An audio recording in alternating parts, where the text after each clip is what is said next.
আসসালামু আলাইকুম। দেখেন অর্ডার দিয়েছিলাম কালকে মুরগি আর গরু। গরুটা আজকে আসছে, মুরগিটা গতকালই চলে আসছিল। দেখেন এরা কীভাবে প্যাক করে দেয়।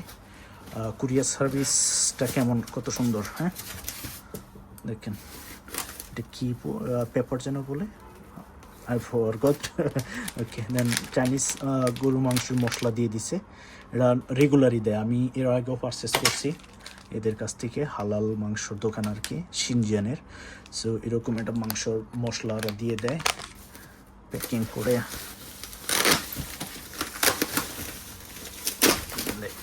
মাংস দেখেন, এই আইস দিয়ে দিছে, ড্রাই আইস, এগুলো গলবে ঠিক আছে, বাট কোনো কিছু নষ্ট হবে না। হালকা রক্ত লেগে আছে। এই যে দেখেন ফ্রেশ একটা মাংস, একদম দেখে মনে হচ্ছে ফ্রেশ। ফ্রোজেনও পাওয়া যায়, বাট আমি ওদের রিকোয়ারমেন্ট দিয়েছিলাম আমাকে ফ্রেশটা লাগবে। সো ওরা এরকমভাবে ফ্রেশটা আমাকে ছেড়ে দিছে আর কি। সো লাইফটা অনেক ইজি। চায়নাতে আপনার বাইরে যাওয়ার দরকার নেই, মন চাইছে আপনি অর্ডার দিবেন এবং অথেন্টিক সুন্দর প্রোডাক্ট পাবেন। লাইফটা কত সহজ করে দিয়েছে কুরিয়ার সার্ভিস। যদিও আমাদের দেশে কুরিয়ার সার্ভিস গ্রো হচ্ছে, বাট প্রপার সার্ভিসটা এখনও মনে হয় হয়ে ওঠে নাই।